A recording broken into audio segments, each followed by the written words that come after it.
So, I'm covering complex humanitarian emergencies and natural disasters in a very brief format, mostly because you guys have been doing an excellent job on the warm call assignment, where you discuss a different humanitarian emergency or disaster every week.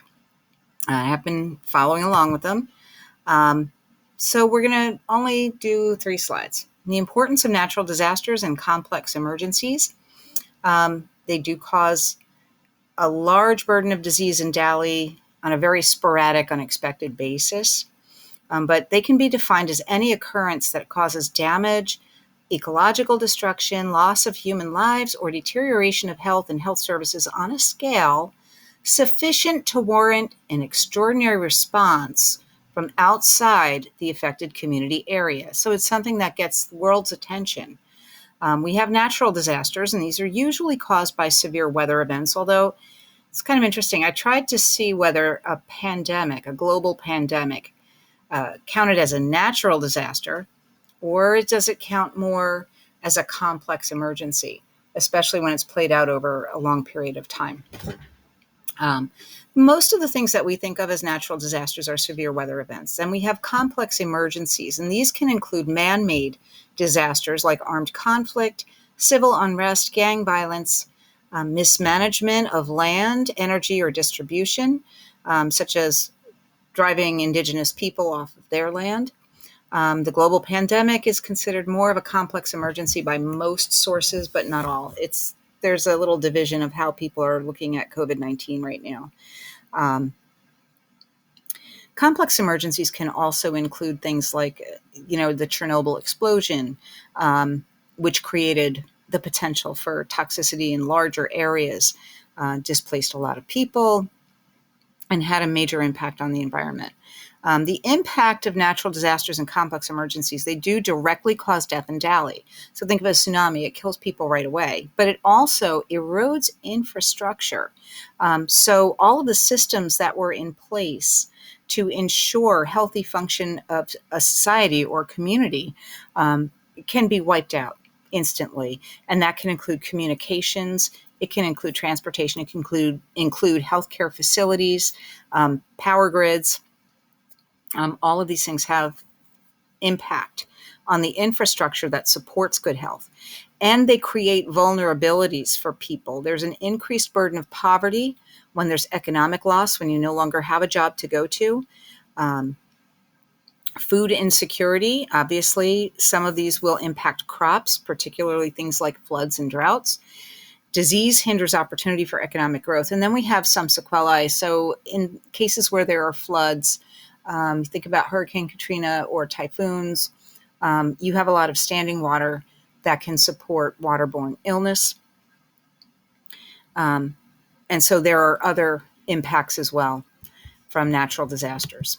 And it can take countries a long time to recover if there's not a coordinated response and there's not a plan in place and there's not sufficient resources to deal with it. So I'm just giving you a very partial list of the things that have happened in the last few months. You may have noticed or may have heard or read that natural disasters and complex emergencies are increasing globally in frequency and severity. So October 7th, 2023, we had the Israel-Hamas war. That's an armed conflict. If you watched the news, you saw the taking of many hostages, a lot of life lost.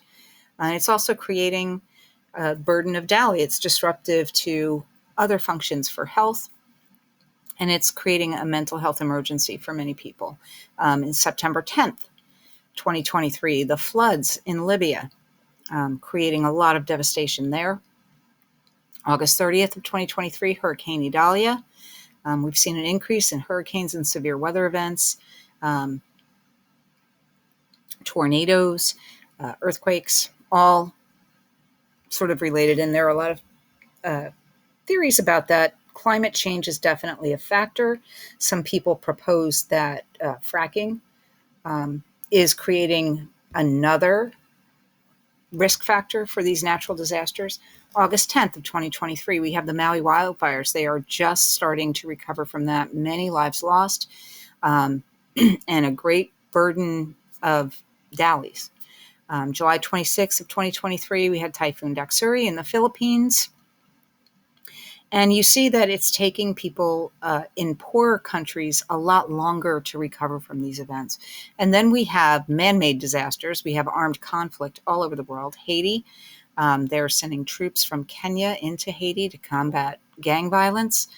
Ukraine has, obviously been very disrupted by the war, the invasion from Russia. Yemen, there was a ceasefire, but it didn't really do that much good. Death and dallies went down for a little while. Sexual violence continued as a weapon. Afghanistan, we have many refugees in this country now. Over 150,000 people came over in the year 2021, fleeing violence and, the horrors in Afghanistan. Nigeria, Democratic Republic of Congo, Syria, and many other countries, they're all suffering from man-made disasters in terms of violence and conflict. Okay, effective management. We are just really skimming the surface. This is not an exhaustive discussion of this topic, but effective management of disasters and complex emergencies require a coordinated international emergency response system. So the UN, in conjunction with many other agencies and organizations, has this branch of disaster management. And they take a cluster approach where organizations work together in clusters of emergency management. There are certain sectors that they're specialized in. So providing emergency shelter for people who have been displaced by disasters and complex emergencies. Providing food and clean water to people. Providing healthcare.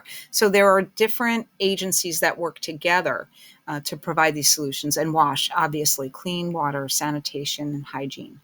NGOs are instrumental in this process. So the UN doesn't employ like a private army or like a public force as much as it employs non-government organizations and other agencies and sort of bands them together.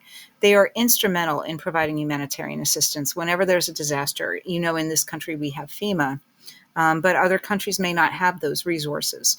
So NGOs go in. There is a project called the Sphere Project, which uses the strengths of many agencies in collaboration, and they work tirelessly to provide guidelines for management that are people-centered in nature, that they're going to provide humanitarian assistance in a way that does not conflict with culture or beliefs, that tries to keep families intact, that's really person-centered.